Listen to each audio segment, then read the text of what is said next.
आज प्रभात में आपण मानक मो चैनल तरफ नमस्कार एवं आज पर्यंत आम मानक जीवित रखिता पिता ईश्वर को धन्यवाद करे।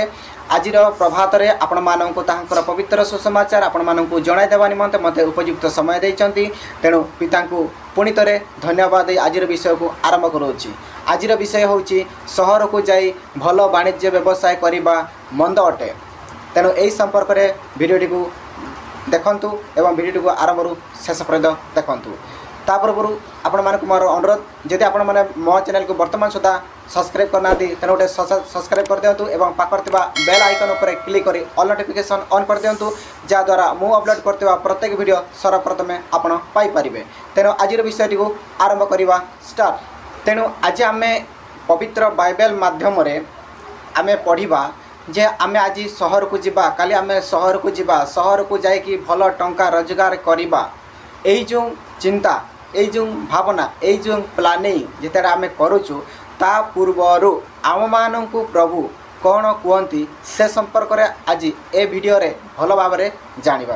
तेणु आपण माने जदि आज सहर को जाइछंती बाहर को जाइछंती विदेश को जाइछंती तेणु ए वीडियोटी आपणक पई एवं जदि जाई नांती जदि जीवा को चाहूचंती मु अमुक सहर को जीवी मु कलिकता जीवी मु गुजरात जीवी मु बालेश्वर जीवी मु भद्रक जीवी मु आहरी अन्य मुंबई जीवी दिल्ली जीवी एवं सेठे जाइकी मु भल बिजनेस करिकी टंका पैसा रोजगार करेबी जदि एही प्रकार जदि आपणकर प्लानिंग रही आपणकर योजना रही तेणु ता पूर्वरु आपण माने आज ए प्रभुंकर कथाटी को शुणी नियंतु जहाँफल आपणकर जीवा बाट आनंदमय हेबो एवं आपण सेठाकू जाइकी भल टंका पैसा रोजगार करी स्वदेश को फेरी पारिबे। तेणु आपण माने ए वीडियो को आरंभ शेष पर्यंत देखंतु। तेणु यह आम देखा पवित्र बाइबल रो जाकब पुस्तक 4 अध्याय 13 पदरु 17 पद जाए पढ़ा। तेणु आपण माने या ध्यानर सहित देखंतु एवं मु जहाँ पढ़ुची ताकू मध्य टिके पढ़ंतु एवं वीडियो टी भल लगे ताकू गोटे लाइक करदे शेयर करदे सब्सक्राइब करदे जहाँद्वारा मु परवर्ती समय आपण को एपरी सुंदर वाक्य आनिक आपण मानकू शुणाई पारिबी। तेणु वाक्यटी को देखिबा जे एठा लेखा अछि भविष्यत गर्व जाकब पुस्तक 4 अध्याय 13 पदरे एपरी भाव लेखा जाए एबे देख जो माने कहूछ आज किंबा काली आमे अमुक सहर को जीवु और सेठारे 1 वर्ष पर्यंत रही वाणिज्य व्यवसाय करी लाभ करिबु। तेणु जानिले आमे जो प्रत्येक समय भावी ताओ मु आज किंबा काली भितरे मु अमुक सहर को जीवी एवं सेठारे मु भल व्यवसाय करिकी टंका पैसा रोजगार करिबी बोली आमे चिंता करिताऊ। यह आम मानक प्रभु ताहां पूर्वर आमे चिंता करिया पूर्वर आमे भाविया पूर्वर से तांकर पवित्र वाक्य रे कहिकी जाई अछंती। तेणु जदि आमे आज विदेश को जाउछु जदि आमे बाहर को जाउछु किछि भल व्यवसाय करिया को जाउछु तेणु एई वाक्य टी आमे भल भाव में शुणा उचित। 14 पदर लेखा अछि किंतु काली कौन घटिबो ताहा तो तुमे माने जान ना तुम मानकर जीवन कौन क्षणे के दृश्य होई अदृश्य हुए जो बाष्प तुमे माने तो ताहा सदृश्य। तेणु सदाप्रभु आम को कहती बा स्वर्ग राज्यर पिता ईश्वर आम को कहती तुमे माने काली जीवी आज जीवी एमती जो आम प्लानिंग करुचु किंतु ताहा पूर्व सदाप्रभु आम को सतर्कता करदे काली की कौन घटिबो ता तुम माने जान ना तुम मानकर जीवन कौन क्षण के दृश्य होई अदृश्य हुए जो बाष्प तुम मैंने से बाष्प सदृश्य अर्थात प्रभुंकर पाखरे ईश्वरंक पाखरे आमे हेले गोटे गोटे बाष्प सदृश्य आमे क्षण के माध्यम दृश्यमान होता क्षण के माध्यम आमे अदृश्य होता प्रभुंकर इच्छा रे।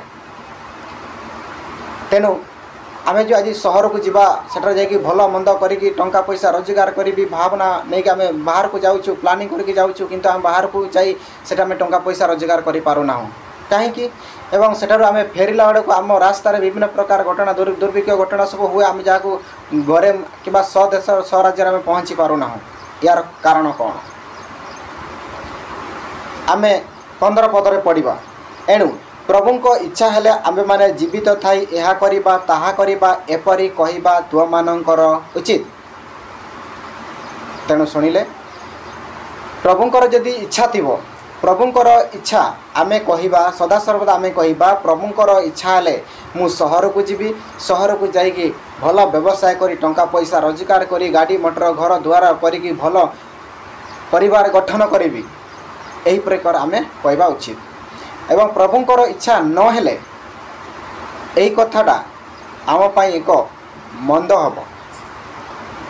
तेणुकरी प्रभु कहउचंती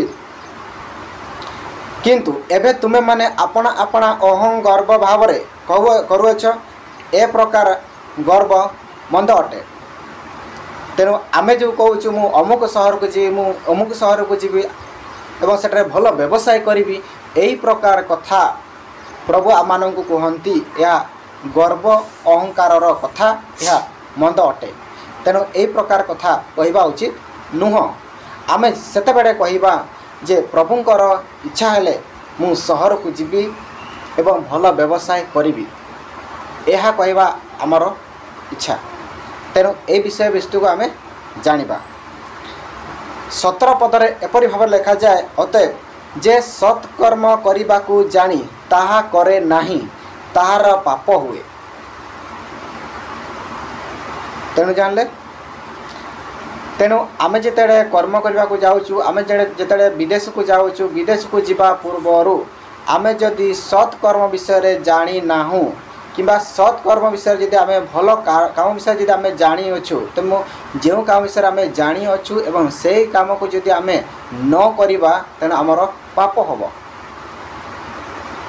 तेणु एटारे प्रभु आम को कहवा जाऊँगी अर्थात आमे सहर को जीवा पूर्व पिता ईश्वर को धन्यवाद देकी जणैबा एवं ताहाको आमे जणैबा जे आमर बाहर को जीवारे बाहर आसबारे एवं बाहर रहीकि भल व्यवसाय करिबारे आम मानकर पितांकर जदि इच्छा हेबो तेणु से पिता आम मान को कौन करेंगे सुरक्षित करी रखिबे एवं भलरे आमे टंका पैसा रोजगार करी स्वराज्य को स्वदेश को प्रत्यावर्तन करि पारिबा बोली आमको कहती। किंतु आमे जदि से सब को न जानिक आमे जदि कर्म करी चालू तेणु आम मानकर पाप हब एवं आमे जहाँ भी टंका पैसा रोजगार करिबा जहाँ भी आमे प्लानिंग करछु से सब आमे पाई पारिबा नाही। तेणु आपण मैंने जिते बाहर को जाऊँगी विदेश को जाऊँगी बा अन्य राज्य को जाऊँगी अन्य देश को जाऊँगी ता पूर्वर आपण मैंने थरटीए भावतु जे ईश्वरंकर इच्छा जो आज मु बाहर को जाऊँगी ईश्वरंकर इच्छा जो आज मु विदेश को जाऊँगी ईश्वरंकर इच्छा जो मु सहर को जाऊँगी बोली ताहांकु धन्यवाद करंतु जहाँ द्वारा आपण विदेश को जीवारे विदेश रे रहिबारे विदेश रु आसीबारे आपण सुखरे रहिबे शांति रे रहिबे आनंद रे रहिबे एवं आपणकर जीवन सदा सर्वदा प्रभु तांको सुरक्षित करी रखिबे। तेणु धन्यवाद। आजिर समय रे आपण मानंकु प्रभु ताहांकर ए वाक्य आपण मानंकु जणेबा निमंते मते समय देइथिले तेणु आपण मानंकु मु जणेली। तेणु यही वाक्य गुड़ी को पढ़ा पर जाना पर जदि आपण मानंकु वीडियोटी भल लगिला तेणु निश्चिंत गोटे लाइक करदे शेयर करदे सब्सक्राइब करदे एवं आपण जानिबा संगे संगे आपणकर सांगसाथी मानक निकट को बहु मात्रा रे शेयर कर दियंतु। तेणु आज पई एतिकी पुणी देखाबो आसंता काली एई समय रे।